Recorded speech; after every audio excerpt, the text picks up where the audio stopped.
Hello friends, global competition college थावला के online platform पर आपका स्वागत है। हम पढ़ रहे थे बेसिक कंप्यूटर। बेसिक कंप्यूटर में हमने पिछली क्लास में पढ़ा कंप्यूटर क्या है, ये कितने प्रकार का होता है। आज पढ़ेंगे हम कंप्यूटर की पीढ़ियाँ यानी जनरेशंस ऑफ कंप्यूटर। इसका मतलब ये है कि कब कब और कंप्यूटर में कब कब क्या विकास होता रहा, उसमें क्या क्या डेवलपमेंट होता रहा, क्या क्या परिवर्तन होता रहा, वो आज हम विस्तार से पढ़ेंगे। तो चलिए आज की क्लास स्टार्ट करते हैं। Generations of computer. कंप्यूटर को 5 जनरेशंस में या 5 पीढ़ियों में डिवाइड किया गया है, वर्गीकृत किया गया है, जिनमें फर्स्ट जनरेशन में हमें बताया गया है जो प्रथम पीढ़ी थी उसका काल माना जाता है 1940 से 1956 यानी 1940 से 1956 के मध्य में इसका समय था। उस टाइम इसका प्रचलन था। तो ये जो अपने कंप्यूटर थे इनमें जो इलेक्ट्रॉनिक सर्किट यूज होते हैं अभी प्रेजेंट के कंप्यूटर्स में, उनकी जगह इलेक्ट्रॉनिक सर्किट की जगह इनमें हुआ था वैक्यूम ट्यूब्स का इस्तेमाल हुआ था। अब बात आती है कि वैक्यूम ट्यूब्स की खोज किसने की थी। वैक्यूम ट्यूब्स की खोज की थी जॉन एम्ब्रिंग फ्लेमिंग ने।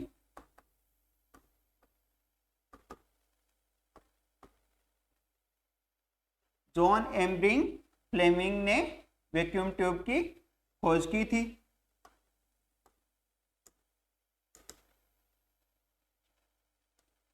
इसको याद कर लेना, एक जीके की तरफ से महत्वपूर्ण क्वेश्चन हो सकता है। इनमें और क्या क्या यूज में होता था। जहां पर अभी प्रेजेंट के कंप्यूटर्स में अपने मेमोरी यूज होती है, उस टाइम मेमोरी की जगह क्या यूज में लेते थे, या रिकॉर्ड करने के लिए मैग्नेटिक डिस्क ड्रम को यूज में लेते थे। इनमें मैग्नेटिक ड्रम का इस्तेमाल हुआ था जो अपनी फर्स्ट जनरेशन थी उनमें। इन कंप्यूटर्स का आकार था, साइज थी वो बहुत बड़ी थी।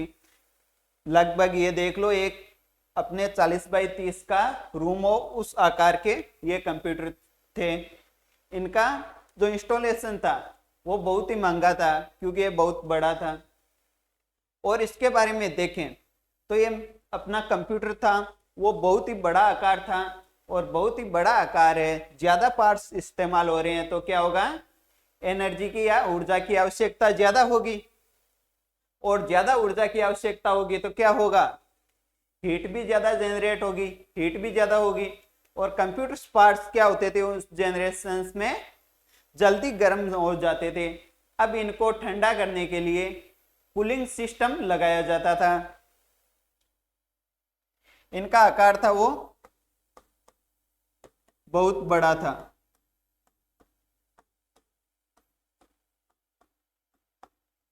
साइज क्या थी, बहुत ही बड़ी थी। और क्या था, जल्दी गर्म हो जाते थे, गर्म होते थे। और क्या था इनमें, ऑपरेट करने के लिए या चलाने के लिए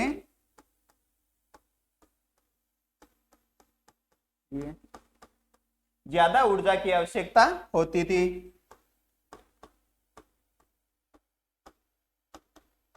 ज्यादा ऊर्जा की आवश्यकता होती थी।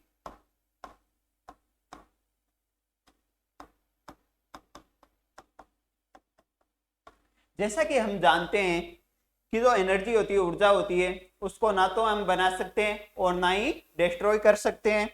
इसको क्या एक रूप से ये दूसरे रूप में क्या होती है, परिवर्तित होती है केवल एनर्जी। तो जो अपने पास लाइट थी, जो ऊर्जा थी, वो क्या एक टेम्परेचर, हाई टेम्परेचर या हीट देती थी, हीट में कन्वर्ट हो जाती थी। और ज्यादा ऊर्जा की आवश्यकता होती तो ज्यादा ऊर्जा ज्यादा हीट उत्पन्न करती, और ज्यादा हीट उत्पन्न होती तो पार्ट्स ज्यादा गर्म होते, और ज्यादा गर्म होते तो कूलिंग सिस्टम की आवश्यकता पड़ती। यानी बार बार इन्हें क्या करना पड़ता था, बंद करना पड़ता था और ठंडा भी करना पड़ता।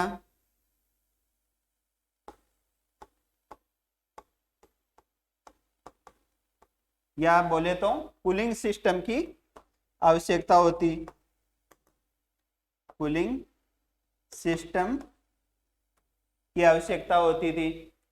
अब देखें तो ये जो अपने कंप्यूटर्स थे, फर्स्ट जनरेशन के कंप्यूटर तो जो थे, उनमें लैंग्वेज थी, वो लैंग्वेज यूज होती थी मशीन लैंग्वेज। कौन सी लैंग्वेज यूज होती थी, यानी लैंग्वेज यानी भाषा।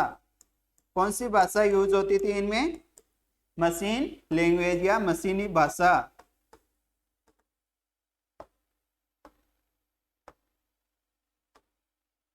मशीन लैंग्वेज क्या होती है, मशीन सिर्फ दो ही चीज जानती है, या तो चालू हो जाना या बंद हो जाना। और जो अपने पास मशीन लैंग्वेज होती है वो कौन सी होती है, बाइनरी लैंग्वेज या बाइनरी कोडिंग, 0 और 1, मतलब 2 डिजिट ही होती है इसमें, 0 और 1। अगर सिस्टम बंद है कोई भी तो उसका मतलब क्या होता है, 0, और चालू है तो 1। जैसे अपने घर में यूज होने वाले स्विच को देख लो, बंद होता है उसका मतलब 0, चालू होता है 1। इसी प्रकार इनमें पार्ट्स चालू या बंद के आधार पे इनकी जो लैंग्वेज थी क्या थी, 0 और 1। इसी के आधार पे इन्हीं कोड को चेंज करके अपनी भाषा में चेंज करना पड़ता। तो ये बहुत ही मुश्किल काम था, और इनको अपनी लैंग्वेज में मतलब बहुत कम ट्रांसफर कर पाते थे। जो इसके बारे में नॉलेज रखते थे सिर्फ वही इसे कन्वर्ट कर पाते थे। अब इन जो फर्स्ट जनरेशन के कंप्यूटर थे उनके एग्जाम्पल्स देखे तो फर्स्ट जनरेशन में कौन कौन से कंप्यूटर थे, तो इसके एग्जाम्पल है UNIVAC, UNIVAC first, ENIAC first, ENIAC. ये जो कंप्यूटर थे वो अपने फर्स्ट जनरेशन के एग्जाम्पल है। इसका आप स्क्रीनशॉट ले लो और सेव कर लो। अब देखते हैं अपन सेकेंड जनरेशन कंप्यूटर की, जिसमें फर्स्ट जनरेशन के जो कंप्यूटर थे उसमें क्या क्या चेंजेस किए जिससे सेकेंड जनरेशन आई। तो चलिए देखते हैं सेकेंड जनरेशन के बारे में। जो अपनी सेकेंड जनरेशन थी उसके कंप्यूटर का आकार छोटा था, क्योंकि टेक्नोलॉजी बढ़ी थी, धीरे धीरे टेक्नोलॉजी बढ़ ही रही थी। इनका आविष्कार है, इनका काल है द्वितीय पीढ़ी का, वो रहता है 1956 से 1964 के मध्य ये यूज होते थे। इसमें क्या हुआ था कि जो अपने फर्स्ट जनरेशन के कंप्यूटर थे उनमें हम वैक्यूम ट्यूब को यूज में लेते थे, और इसमें वैक्यूम ट्यूब की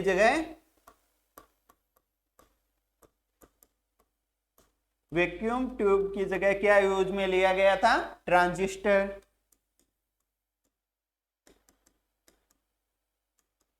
ट्रांजिस्टर का प्रयोग किया तो क्या था कि जो अपने पास ट्रांजिस्टर इन्होंने यूज में लिया उसका साइज वैक्यूम ट्यूब की तुलना में छोटा था, और वैक्यूम ट्यूब की तुलना में छोटे थे तो क्या हुआ, जो अपने पास कंप्यूटर था फर्स्ट जनरेशन का उसमें छोटी साइज के ट्रांजिस्टर लगा दिए गए, ट्रांजिस्टर वैक्यूम ट्यूब की तुलना में, तो आकार भी क्या हुआ, घटेगा। तो क्या होगा, सेकेंड जनरेशन के कंप्यूटर उनकी फर्स्ट जनरेशन की तुलना में आकार छोटा होता है या कम होता है, फर्स्ट जनरेशन की तुलना में कम होता है। जो इन्होंने ट्रांजिस्टर यूज में लिए थे वो ट्रांजिस्टर क्या थे, एक तो आकार में छोटे थे, वैक्यूम ट्यूब की तुलना में आकार में छोटे थे, और क्या था, सस्ते भी थे और इनकी जो स्पीड थी, कार्य करने की स्पीड थी, वो भी क्या थी, गति या स्पीड वो भी ज्यादा थी, वैक्यूम ट्यूब की तुलना में ज्यादा स्पीड या गति या कार्य क्षमता इनकी ज्यादा थी। तो और देखते हैं इसमें, जो अपने पास ट्रांजिस्टर इन्होंने लिए, वैक्यूम ट्यूब क्या था, बड़ा था और वो थोड़ा हीट ज्यादा उत्पन्न करता था। ये ट्रांजिस्टर का उपयोग करने के कारण फर्स्ट जनरेशन की तुलना में कम हीट देते थे, कम हीट देते थे।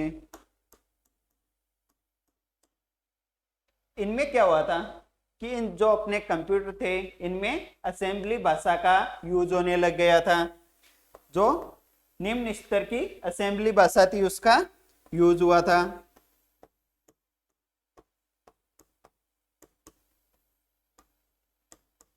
असेंबली भाषा का यूज हुआ था और असेंबली भाषा में ही इनके एग्जाम्पल देखे तो एग्जाम्पल है इनके कोबोल, फोर्टोन, एग्जाम्पल है कोबोल, फोर्ट्रॉन, ये एग्जाम्पल्स है वो है लैंग्वेज के या असेंबली भाषा के जो सेकेंडरी जनरेशन में अपने यूज हुए थे। अब जो ये कंप्यूटर है इनके एग्जाम्पल देखें कि जो अपने सेकेंड जनरेशन थी उसके कंप्यूटर का एग्जाम्पल देखेंगे। उस टाइम कौन से यूज में आते थे, उस टाइम आते थे IBM 1400 सीरीज वाले, IBM 1400, IBM 1408, ऐसे IBM 1400 सीरीज वाले कंप्यूटर्स यूज में आते थे। ये होगी अपनी सेकेंड जनरेशन। इसका आप स्क्रीनशॉट ले लीजिए और सेव कर लीजिए। जो अपने पास ये ट्रांजिस्टर यूज में हुए थे ये भी लिख लेना। इन ट्रांजिस्टर की डिस्कवरी या खोज किसने की थी, इनकी खोज की थी विलियम शोकले ने। किसने की थी, विलियम शोकली ने। विलियम शोकले ने ट्रांजिस्टर की खोज की थी। अपने जो थर्ड जनरेशन आई थी सेकंड से, इस सेकंड जनरेशन में कुछ डेवलपमेंट होके तो वो आई थी। उस समय अपने कंप्यूटर क्या थे, चरम पे थे या कंप्यूटर का निर्माण सही होने या डेवलप होने लगे थे। तो चलिए देखते हैं उनमें क्या क्या इसमें चेंज आया जिसके कारण वो कंप्यूटर बनने लगे। इस कंप्यूटर को देखें तो ना कोई मॉनिटर है, ना कोई ऑपरेटिंग सिस्टम है, ना कीबोर्ड है। तो उसमें क्या क्या चेंज हुआ था और कैसे कंप्यूटर बना था आधुनिक युग का, तो चलते देखते हैं। जो थर्ड जनरेशन थी उसका जो काल माना जाता है वो है 1964 से 1971, यानी 1964 से 1971 के बीच में इनका काल माना जाता है। ये कंप्यूटर थे, इनमें क्या यूज में हुआ था कि जो ट्रांजिस्टर थे, अपने पास जो ट्रांजिस्टर्स थे वो बहुत असंख्य संख्या में लगे हुए थे उसमें। लेकिन इसमें क्या, ट्रांजिस्टर्स को क्या एक सिलिकॉन चिप में फिट किया गया था। इसमें क्या किया गया, ट्रांजिस्टर्स को या ट्रांजिस्टरों को सिलिकॉन चिप में व्यवस्थित किया गया।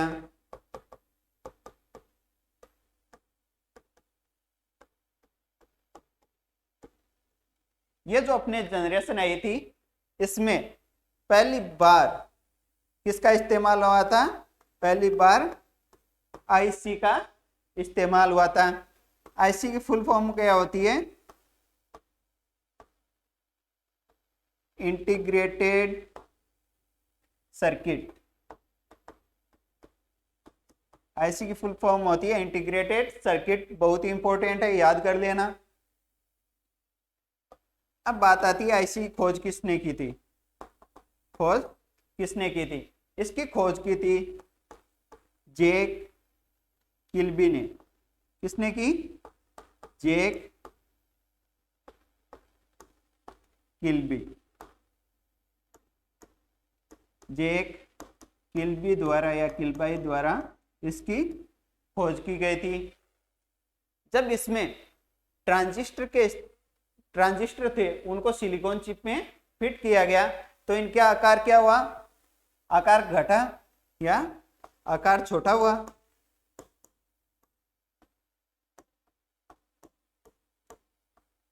आकार छोटा हुआ। थर्ड जनरेशन के थे जो कंप्यूटर, उनका किसकी तुलना में?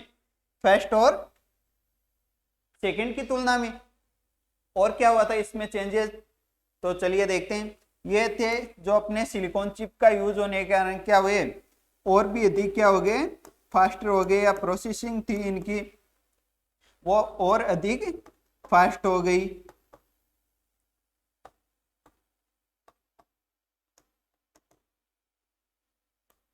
अब आती है मोस्ट इंपॉर्टेंट चीज कि जो अपने पास थर्ड जनरेशन आई थी उनमें, थर्ड जनरेशन के कंप्यूटर में ऑपरेटिंग सिस्टम का, किसका? टाइम शेयरिंग ऑपरेटिंग सिस्टम का इस्तेमाल हुआ था। मतलब इसका मतलब है कि एक ही कंप्यूटर में एक समय में एक से ज्यादा व्यक्ति कंप्यूटर का इस्तेमाल कर सकें, यानी टाइम को शेयर कर सके, कंप्यूटर को शेयर कर सकें। जो अपने पास थर्ड जनरेशन आई थी उसके कंप्यूटर में पहली बार प्रयोग हुआ था किसका? मॉनिटर का। और किसका हुआ? कीबोर्ड। मॉनिटर और कीबोर्ड पहली बार यूज में आए थे अपने थर्ड जनरेशन में, जिसके कारण इनका और भी आकार कम हुआ। इसमें एग्जांपल्स देखते हैं अपन इसके कंप्यूटर के। तो इनके कंप्यूटर के एग्जांपल आते हैं अपने IBM।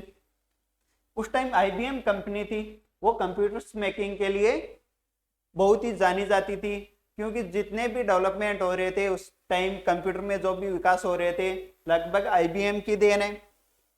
IBM सिस्टम 360 नाम से।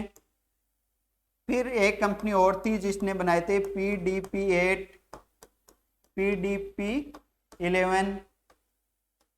ये जो कंप्यूटर्स थे वो इसी जनरेशन में बने थे। अब बात आती है कि इस जनरेशन के कंप्यूटर्स में लैंग्वेज कौन सी यूज में होती थी। लैंग्वेज की बात आए तो इनमें हाई लेवल प्रोग्रामिंग लैंग्वेज, यानी उच्च स्तरीय प्रोग्रामिंग भाषा का इस्तेमाल हुआ था। अब उच्च स्तरीय प्रोग्रामिंग लैंग्वेज है, उसके एग्जांपल्स देखें तो कौन कौन सी भाषा यूज में हुई थी। इनमें आई थी पास्कल और बेसिक का इस्तेमाल हुआ था इन लैंग्वेज का। तो आप इसका एक बार स्क्रीनशॉट ले लीजिए, सेव कर लीजिए थर्ड जनरेशन को। ये होगी अपनी तृतीय पीढ़ी, स्क्रीनशॉट ले लीजिए इसका। अब बात करते हैं कि जो अपने पास थर्ड जनरेशन थी उसके बाद जो अपने पास फोर्थ जनरेशन आई, यानी चतुर्थ पीढ़ी आई थी कंप्यूटर की। तो थर्ड जनरेशन में क्या क्या डेवलपमेंट हुए थे, इसमें क्या क्या विकास हुआ, जिसके आधार पे हमें चतुर्थ पीढ़ी मिली। तो इसमें देखते हैं फोर्थ जनरेशन।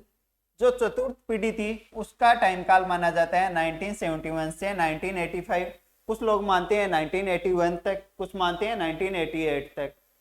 क्वेश्चंस में ये कभी नहीं पूछा जाता है कि इसका काल कब तक था। हो सकता है पूछा जाए उसमें क्या इस्तेमाल हुआ था चतुर्थ पीढ़ी में, उसमें क्या डेवलपमेंट हुए थे, उसकी फुल फॉर्म बताओ, खोज किसने की थी।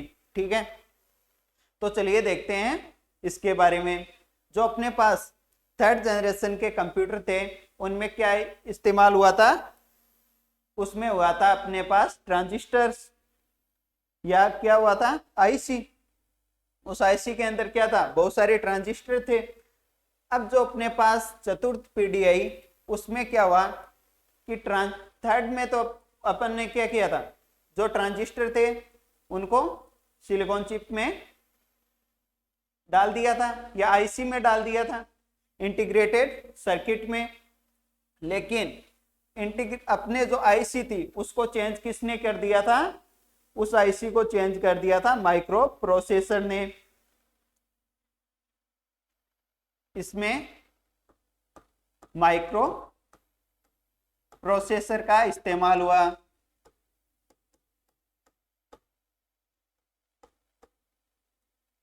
माइक्रो प्रोसेसर का इस्तेमाल हुआ।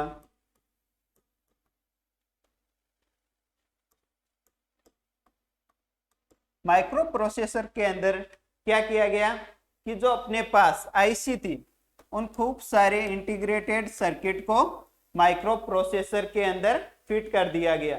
मतलब खूब सारी आईसीज को मिला के एक सर्किट बनाया जिसे बोला माइक्रो प्रोसेसर। इसे बोलते हैं, इस क्रिया को VLSI, यानी VLSI का यूज हुआ था। शॉर्ट में ऐसा ही लिखा हुआ आ सकता है। VLSI क्या होता है, very large scale integration. Very large scale integration VLSI की फुल फॉर्म होती है। मतलब क्या है, जो अपने पास ट्रांजिस्टर्स थे उनको किस में फिट किया गया था, आईसी में। अब आईसी को, बहुत सारी आईसी को कर दिया गया माइक्रो प्रोसेसर में फिट, तो इसको बोलने लगे VLSI बोलने लगे। माइक्रो प्रोसेसर के यूज के कारण और क्या हुआ, इसमें इसका आकार भी और छोटा हुआ।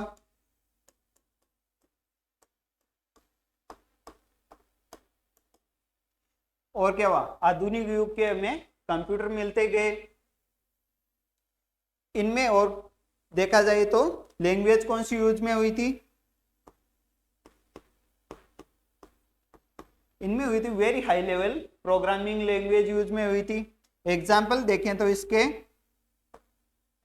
सी लैंग्वेज, C++, जावा, ये क्या है, ये लैंग्वेज के अपने एग्जाम्पल्स हैं।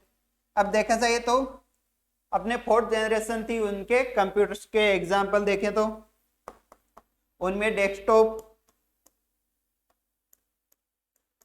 डेस्कटॉप का निर्माण हुआ था और पर्सनल कंप्यूटर का चलन वहीं से हुआ था। आप इसका फोर्थ जनरेशन का स्क्रीनशॉट ले लीजिए। अब आता है कि जो अपने पास चतुर्थ पीढ़ी थी उसमें क्या क्या चेंजेस किए या क्या क्या डेवलपमेंट किए जिससे हमें कंप्यूटर की फिफ्थ जनरेशन प्राप्त हुई थी। इसमें बहुत सारे चेंजेस हुए और अभी भी इस पे मतलब कार्य चल रहा है, इसमें डेवलपमेंट चल रहा है। कि जैसे आर्टिफिशियल इंटेलिजेंस पे वर्क चल रहा है, AI टेक्निक नाम ही सुना होगा। अभी आप फोन लेके आ रहे हो, उसमें आता है ना AI कैमरा है इसमें, यानी आर्टिफिशियल इंटेलिजेंस हो उसमें। तो चलिए देखते हैं पंचम पीढ़ी। इसका जो टाइम माना जाता है वो है 1981 से प्रेजेंट, यानी अभी भी इस पे वर्क चल रहा है। जो अपने प्रेजेंट में कंप्यूटर्स यूज हो रहे हैं वो इसी का एग्जाम्पल है। पंचम पीढ़ी के रूप में हमारे पास एक नई तकनीक उभर कर सामने आई थी जो कि बहुत ही फास्ट थी, उसको कहते हैं ULSI। पंचम पीढ़ी की टेक्निक को क्या कहते हैं, ULSI। इसका मतलब होता है अल्ट्रा, U से अल्ट्रा, L से लार्ज, स्केल, S से स्केल और I से इंटीग्रेशन।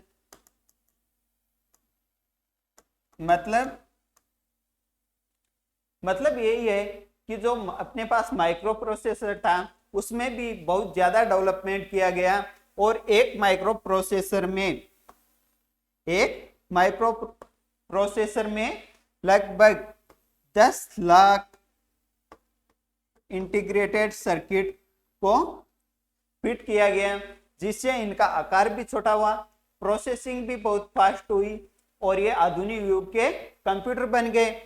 ये जो अपने 5th जनरेशन के कंप्यूटर है, ये है AI बेस्ड कंप्यूटर।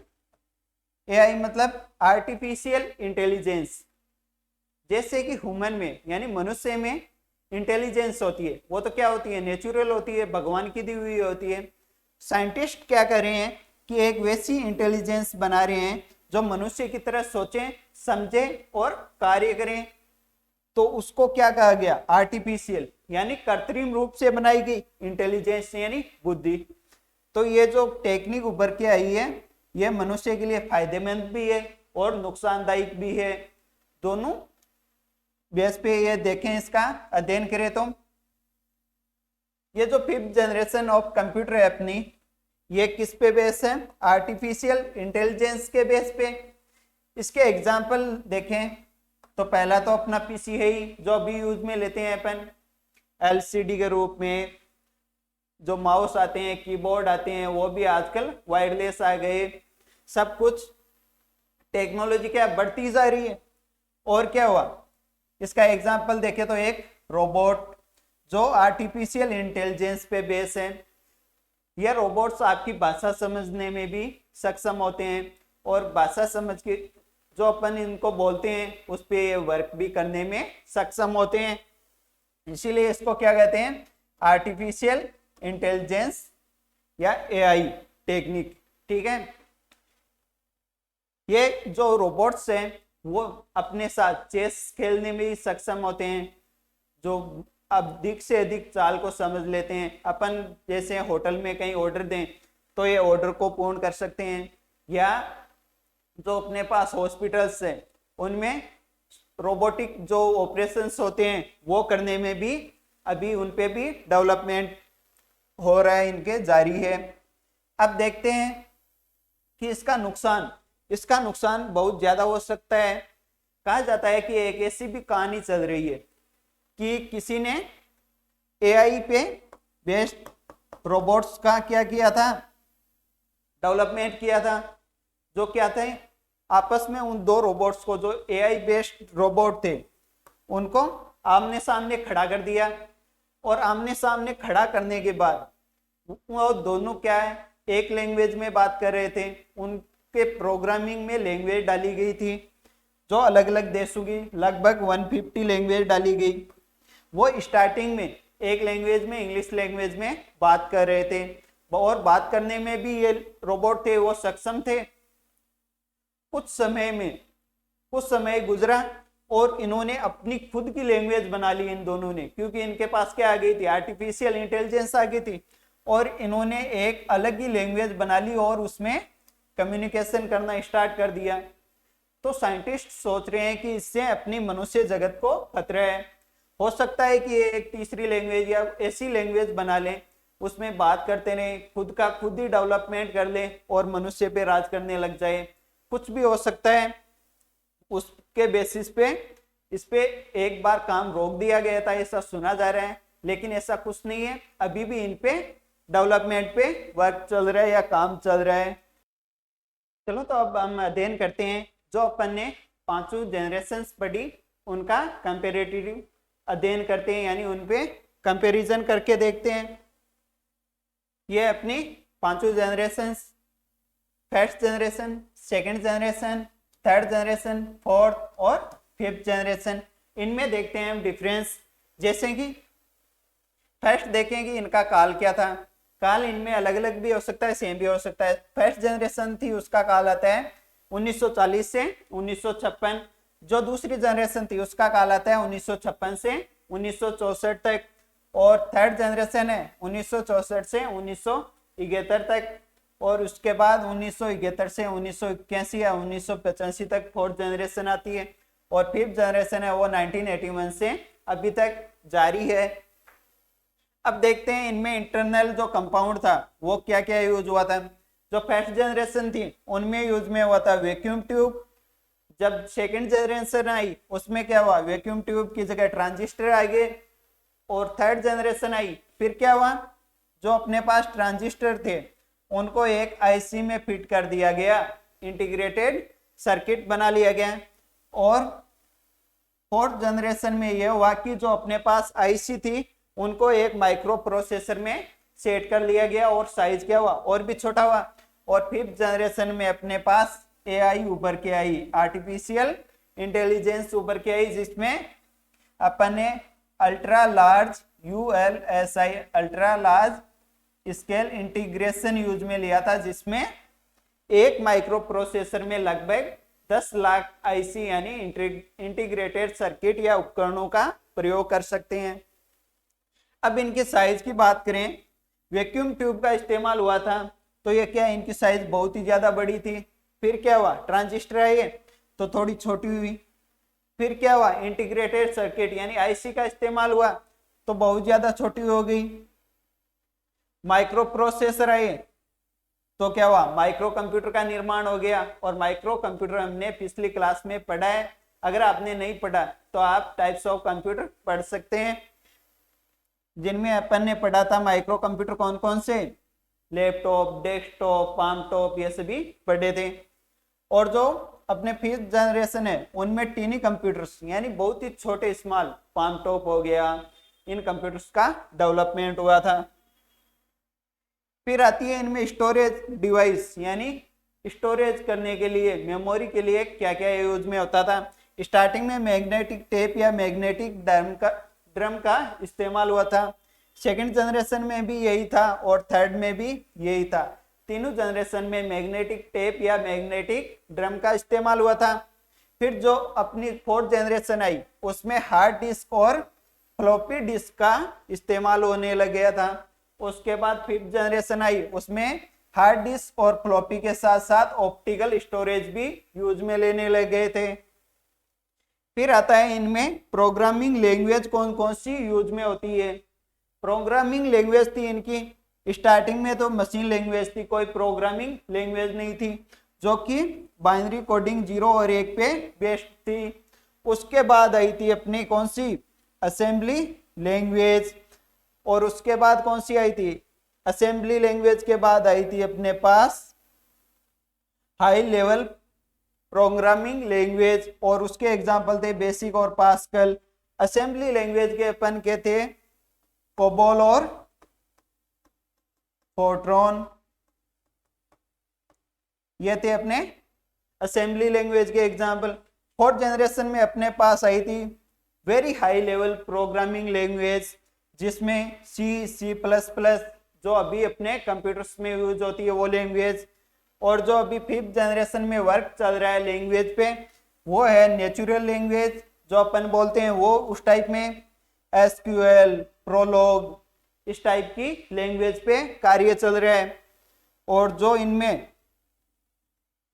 एग्जाम्पल्स है इनके जनरेशंस के जिनमें फेमस है जो कंप्यूटर्स, उनके एग्जाम्पल है फर्स्ट जनरेशन में आई थी ENIAC, UNIAC, IBM का 705। उसके बाद सेकंड जनरेशन आई उसमें IBM 400, IBM 1600, UNIAC थर्ड, ये यूज में हुए थे। थर्ड जनरेशन आई उनमें IBM 360 सिस्टम, IBM 370, UNIAC, ये यूज में हुए थे। और उसके बाद जो अपने पास फोर्थ जनरेशन आई उसमें कौन कौन से हैं, IBM 33, IBM सिस्टम 36 और क्रे 1 का क्या है, सुपर कंप्यूटर है। फिफ्थ जनरेशन आई उनमें कौन कौन से अपने पास, Pentium series, laptop, palm top, ये कौन से हैं, फिफ्थ जनरेशन के कंप्यूटर है। अब बात करते हैं कि इनमें जो साइज थी वो कम क्यों होती गई। इसका रीजन यही है, ये रहे अपना कंप्यूटर जो फर्स्ट जनरेशन का था वो तो बहुत बड़ा था, सबसे ज्यादा बड़ा था आकार। सेकंड जनरेशन का था थोड़ा छोटा हुआ उनका आकार। फिर क्या हुआ, डेवलपमेंट हुआ और थर्ड जनरेशन आई, और थर्ड जनरेशन आई तो आकार और भी छोटा हुआ। और फोर्थ जनरेशन आई तो आकार बहुत छोटा हुआ और यूज करने में भी बहुत ज्यादा आसानी हुई। और जो फिफ्थ जनरेशन आई अपने पास वो तो और ही शानदार थी। उसमें जो अपने माउस, जो अपना कीबोर्ड है, वो सब क्या है वायरलेस यूज होने लगे, टेक्नोलॉजी बढ़ने लगी, एआई का इस्तेमाल होने लग गया। कंप्यूटर को बोल के कमांड दो, कंप्यूटर उस पे क्या करेगा, प्रोसेसिंग करेगा, वो रिजल्ट देगा। जैसे हम क्या वॉइस इनपुट के द्वारा यानी बोल करके मोबाइल या कंप्यूटर में सर्च करते हैं या टाइपिंग करते हैं, वो सारा एआई बेस्ड है। ठीक है, अब बात करते हैं इनकी साइज छोटी क्यों हुई थी। इसके छोटे होने का कारण यही है कि फर्स्ट जनरेशन में क्या हुए थे, बहुत सारे वैक्यूम ट्यूब यूज में हुए थे, और वैक्यूम ट्यूब का क्या था, साइज बड़ा था। तो ये क्या कंप्यूटर क्या है, कमरे के आकार के होने लग गए थे। जब अपने पास सेकेंड जनरेशन आई, वो क्यों आई थी, क्योंकि उसमें वैक्यूम ट्यूब की जगह ट्रांजिस्टर उपयोग में होने लगे। ट्रांजिस्टर का साइज था, वो साइज क्या था, कम था, किससे, वैक्यूम ट्यूब से कम था। फिर आए थे अपने इंटीग्रेटेड सर्किट, जिसमें कि खूब सारे ट्रांजिस्टर लगे हुए थे, और खूब सारे ट्रांजिस्टर को एक सर्किट में फिट कर दिया तो और भी ज्यादा क्या हुआ, साइज कम हुआ, और साइज कम हुआ तो वो अपनी थर्ड जनरेशन बनी। फिर क्या हुआ, फिर अपने एक माइक्रो प्रोसेसर में यानी वेरी लार्ज स्केल इंटीग्रेशन हुआ। इसमें क्या होता है, एक माइक्रो प्रोसेसर में खूब सारे आईसी को प्रयोग किया जाता है, जोड़ के वीएलएसआई बनाया गया, जिसे क्या बोला गया, फोर्थ जनरेशन। फिर इसमें भी डेवलपमेंट और हुआ।